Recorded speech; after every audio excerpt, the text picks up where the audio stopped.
Shalom sahabat-sahabat yang dikasihi Tuhan Yesus Kristus. Jumpa kembali di Reading Bible Time pada hari ini. Malam ini kita akan baca bacaan dari Bilangan 30 dan 31. Sebelum kita membaca firman Tuhan hari ini, mari kita satu dalam doa memohon pimpinan dan pengurapan Roh Kudus. Mari kita satu dalam doa. Tuhan Yesus, terima kasih Tuhan atas hari ini yang telah Kau berikan buat kami. Sekarang kami akan membaca sebagian kecil dari firman-Mu Tuhan. Dan kami akan merenungkannya bersama-sama. Kiranya apa yang kami baca hari ini bisa menjadi berkat buat kami semua. Dalam nama Tuhan Yesus, kami berdoa dan mengucap syukur. Amin. Amin. Terima kasih, Krista. Mari sama-sama kita membaca bilangan 30 hingga 31. Bilangan 30 di bawah perikop Nazar kaum perempuan. Musa berkata kepada kepala-kepala suku Israel demikian. Inilah yang diperintahkan Tuhan. Apabila seorang laki-laki bernazar atau bersumpah kepada Tuhan, sehingga ia mengikat dirinya kepada suatu janji, maka janganlah ia melanggar perkataannya itu. Haruslah ia berbuat tepat seperti yang diucapkannya. Tetapi apabila seorang perempuan bernazar kepada Tuhan dan mengikat dirinya kepada suatu janji di rumah ayahnya, yakni pada waktu ia masih gadis, dan ayahnya mendengar nazar dan janji yang mengikat diri anaknya itu, tetapi ayahnya tidak berkata apa-apa kepadanya, maka segala nazarnya itu akan tetap berlaku, dan setiap janji mengikat dirinya akan tetap berlaku juga. Tetapi jika ayahnya melarang dia pada waktu mendengar itu, maka segala nazar dan janji yang mengikat diri anaknya itu tidak akan berlaku, dan Tuhan akan mengampuni perempuan itu sebab ayahnya telah melarang dia. Tetapi jika perempuan itu bersuami dan ia masih berhutang karena salah satu nazar atau salah satu janji yang diucapkan begitu saja dan yang mengikat dirinya, dan suaminya mendengar tentang hal itu tetapi tidak berkata apa-apa kepadanya pada waktu mendengarnya, maka nazarnya itu akan tetap berlaku dan janji yang mengikat dirinya akan tetap berlaku juga. Tetapi apabila suaminya itu pada waktu mendengarnya melarang dia, maka ia telah membatalkan nazar yang menjadi hutang istrinya dan janji yang diucapkan begitu saja dan yang mengikat istrinya. Dan Tuhan akan mengampuni istrinya itu. Mengenai nazar seorang janda atau seorang perempuan yang diceraikan, segala apa yang mengikat dirinya akan tetap berlaku baginya. Jika seorang perempuan di rumah suaminya bernazar atau mengikat dirinya kepada suatu janji dengan bersumpah, dan suaminya mendengarnya, tetapi tidak berkata apa-apa kepadanya dan tidak melarang dia, maka segala nazar perempuan itu akan tetap berlaku, dan setiap janji yang mengikat diri perempuan itu akan tetap berlaku juga. Tetapi jika suaminya itu membatalkannya dengan tegas pada waktu mendengarnya, maka ucapan apapun yang keluar dari mulutnya, baik nazar maupun janji, tidak akan berlaku. Suaminya telah membatalkannya dan Tuhan akan mengampuni istrinya itu. Setiap nazar dan setiap janji sumpah perempuan itu untuk merendahkan diri dengan berpuasa dapat dinyatakan berlaku oleh suaminya atau dapat dibatalkan oleh suaminya. Tetapi apabila suaminya sama sekali tidak berkata apa-apa kepadanya dari hari ke hari, maka dengan demikian ia telah menyatakan berlaku segala nazar istrinya atau segala ikatan janji yang menjadi hutang istrinya. Ia telah menyatakannya berlaku karena ia tidak berkata apa-apa kepadanya pada waktu mendengarnya. Tetapi jika ia baru membatalkannya beberapa lama setelah didengarnya, maka ia akan menanggung akibat kesalahan istrinya. Itulah ketetapan-ketetapan yang diperintahkan Tuhan kepada Musa, yakni antara seorang suami dengan istrinya dan antara seorang ayah dengan anaknya perempuan pada waktu ia masih gadis di rumah ayahnya. Bilangan 31 di bawah perikop pembalasan kepada orang Midian. Tuhan berfirman kepada Musa, lakukanlah pembalasan orang Israel kepada orang Midian. Kemudian engkau akan dikumpulkan kepada kaum leluhurmu. Lalu berkatalah Musa kepada bangsa itu, baiklah sejumlah orang dari antaramu mempersenjatai diri untuk berperang, supaya mereka melawan Midian untuk menjalankan pembalasan Tuhan terhadap Midian. Dari setiap suku di antara segala suku Israel, haruslah kamu menyuruh 1.000 orang untuk berperang. Demikianlah diserahkan dari kaum-kaum Israel 1.000 orang dari tiap-tiap suku, jadi 12.000 orang bersenjata untuk berperang. Lalu Musa menyuruh mereka untuk berperang, 1.000 orang dari tiap-tiap suku bersama-sama dengan Fineas, anak Imam Eleazar, untuk berperang dengan membawa perkakas tempat kudus dan nafiri-nafiri pemberi tanda semboyan. Kemudian berperanglah mereka melawan Midian seperti yang diperintahkan Tuhan kepada Musa, lalu membunuh semua laki-laki mereka. Selain dari orang-orang yang mati terbunuh itu, mereka pun membunuh juga raja-raja Midian, yakni Ewi, Rekem, Zur, Hur, dan Reba, kelima raja Midian. Juga Bileam bin Beor dibunuh mereka dengan pedang. Kemudian Israel menawan perempuan-perempuan Midian dan anak-anak mereka, juga segala hewan, segala ternak, dan segenap kekayaan mereka dijarah, dan segala kota kediaman, serta segala tempat perkemahan mereka dibakar. Kemudian diambillah seluruh jarahan dan seluruh rampasan berupa manusia dan hewan itu, dan dibawalah orang-orang tawanan, rampasan, dan jarahan itu kepada Musa dan Imam Eleazar dan kepada umat Israel ke tempat perkemahan di dataran Moab yang di tepi sungai Yordan dekat Yeriko. Lalu pergilah Musa dan Imam Eleazar dan semua pemimpin umat itu sampai keluar tempat perkemahan untuk menyongsong mereka. Maka gusarlah Musa kepada para pemimpin tentara itu, kepada para kepala pasukan 1.000 dan para kepala pasukan 100 yang pulang dari peperangan. Dan Musa berkata kepada mereka, "Kamu biarkankah semua perempuan hidup? Bukankah perempuan-perempuan ini atas nasihat Bileam menjadi sebabnya orang Israel berubah setia terhadap Tuhan dalam hal Peor, sehingga tulah turun ke antara umat Tuhan? Maka sekarang bunuhlah semua laki-laki di antara anak-anak mereka, dan juga semua perempuan yang pernah bersetubuh dengan laki-laki haruslah kamu bunuh. Tetapi semua orang muda di antara perempuan yang belum pernah bersetubuh dengan laki-laki haruslah kamu biarkan hidup. Tetapi kamu ini berkemahlah 7 hari lamanya di luar tempat perkemahan. Setiap orang yang telah membunuh orang dan setiap orang yang kena kepada orang yang mati terbunuh haruslah menghapus dosa dari dirinya pada hari yang ketiga dan pada hari yang ketujuh kamu sendiri dan orang-orang tawananmu. Juga setiap pakaian dan setiap barang kulit dan setiap barang yang dibuat dari bulu kambing dan setiap barang kayu haruslah disucikan. Lalu berkatalah Imam Eleazar kepada para prajurit yang telah pergi bertempur itu, "Inilah ketetapan hukum yang diperintahkan Tuhan kepada Musa. Hanya emas dan perak, tembaga, besi, timah putih, dan timah hitam, segala yang tahan api, haruslah kamu lakukan dari api, supaya menjadi tahir. Tetapi semuanya itu haruslah juga disucikan dengan air penyuci. Dan segala yang tidak tahan api haruslah kamu lalukan dari air. Lagi pula, kamu harus mencuci pakaianmu pada hari yang ketujuh, supaya kamu tahir dan kemudian bolehlah kamu masuk ke tempat perkemahan."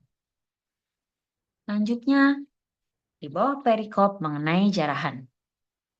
Tuhan berfirman kepada Musa, "Hitunglah jumlah rampasan yang telah diangkut yang berupa manusia dan hewan. Engkau ini dan Imam Eleazar serta kepala-kepala puak umat itu. Lalu bagi dualah rampasan itu kepada pasukan bersenjata yang telah keluar berperang dan kepada segenap umat yang lain. Dan engkau harus mengkhususkan upeti bagi Tuhan dari para prajurit yang keluar bertempur itu, yakni 1 dari setiap 500, baik dari manusia, baik dari lembu, baik dari keledai, dan dari kambing domba.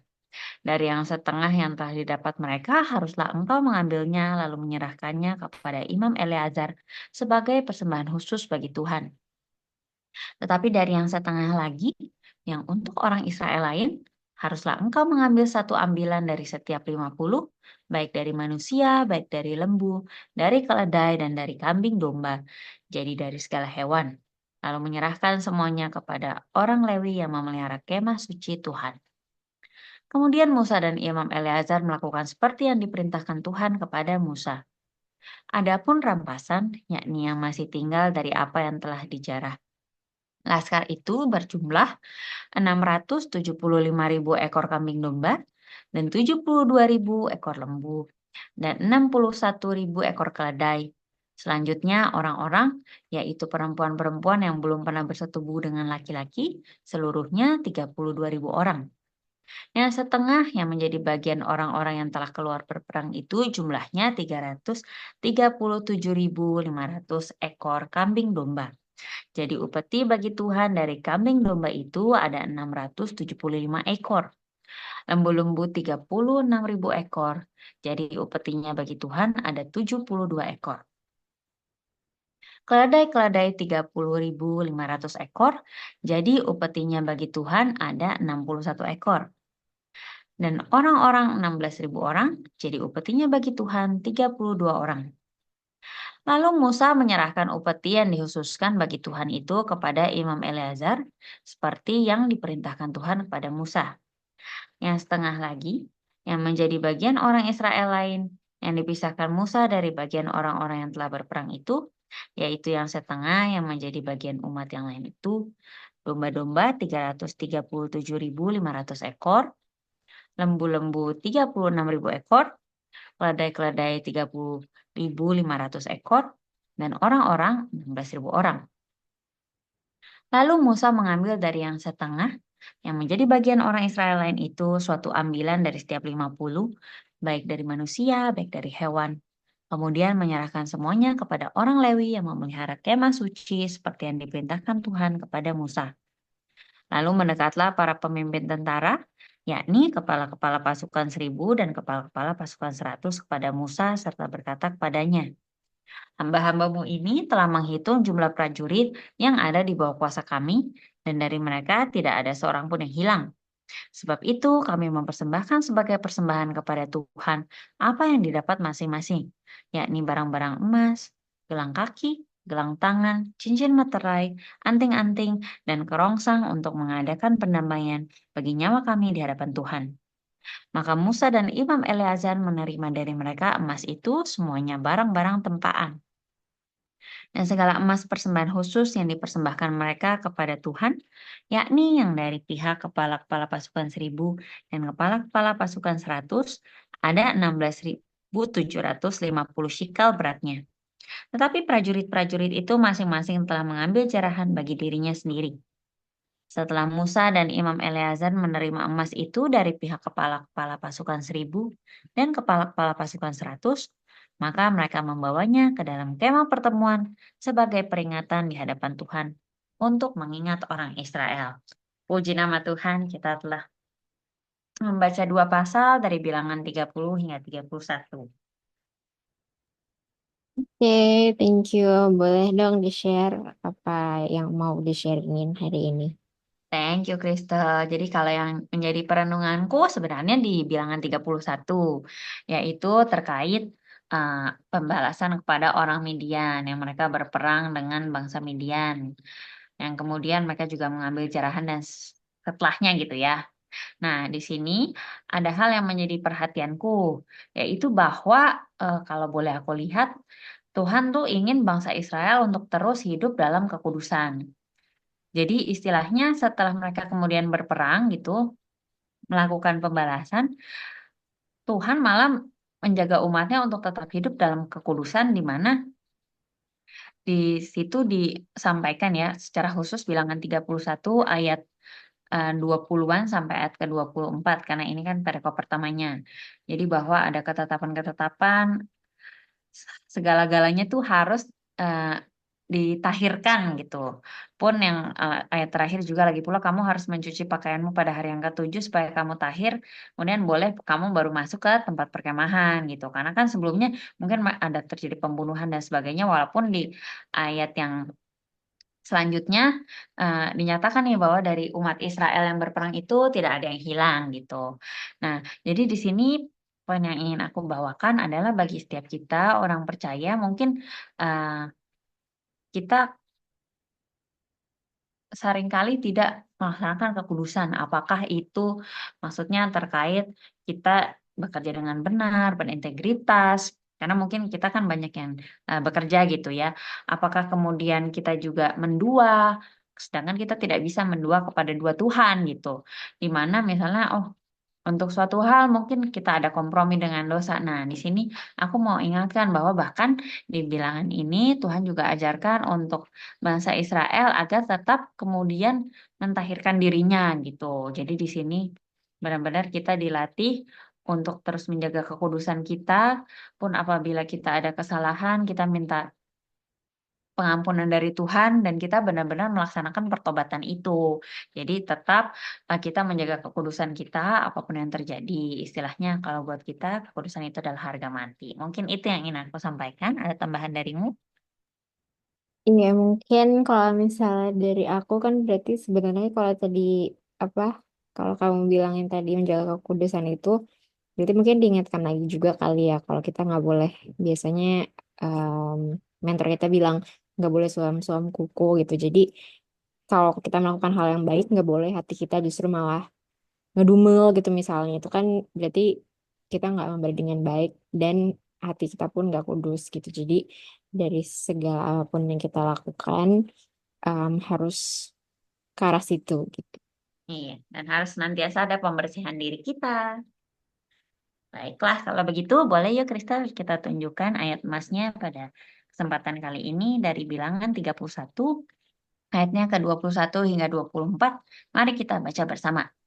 Lalu berkatalah Imam Eleazar kepada para prajurit yang telah pergi bertempur itu. Inilah ketetapan hukum yang diperintahkan Tuhan kepada Musa. Hanya emas dan perak, tembaga, besi, timah putih, dan timah hitam. Segala yang tahan api haruslah kamu lakukan dari api supaya menjadi tahir. Tetapi semuanya itu haruslah juga disucikan dengan air penyuci. Dan segala yang tidak tahan api haruslah kamu lakukan dari air. Lagi pula, kamu harus mencuci pakaianmu pada hari yang ketujuh supaya kamu tahir dan kemudian bolehlah kamu masuk ke tempat perkemahan. Puji nama Tuhan. Baik, mari kita berdoa. Bapa kami mengucap syukur, terima kasih Tuhan pada kesempatan ini kami sama-sama boleh kembali membaca firman-Mu. Tuhan ajar kami Tuhan untuk senantiasa menjaga kekudusan kami. Bila ada yang tidak tepat Tuhan, biarlah Tuhan mampukan kami Tuhan agar kami dapat membersihkan diri kami, hati kami, pikiran kami Tuhan. Sehingga Tuhan senantiasa ada dalam perlindungan Tuhan. Sehingga senantiasa Tuhan kami boleh memikirkan apa yang baik, apa yang suci, apa yang berkenan kepadamu. Terpuji-pujilah nama Tuhan. Terima kasih ya Bapak. Setelah ini kami akan kembali melaksanakan aktivitas kami. Kami rindu Tuhan pada kesempatan berikutnya. Tetap Tuhan, boleh kami senantiasa membaca firman-Mu Tuhan, melanjutkan ke bilangan 32 dan seterusnya. Terima kasih ya Bapak, hanya dalam nama Tuhan Yesus Kristus kami telah berdoa. Haleluya, amin. Amin. Thank you, Keisha. Demikianlah Reading Bible Time pada malam hari ini. Terima kasih semua untuk perhatiannya. Sampai jumpa kembali di Reading Bible Time pada hari Kamis besok tanggal 13 Maret jam 8.00 WIB atau jam 9.00 WITA. Dan Yesus memberkati. Thank you, God bless.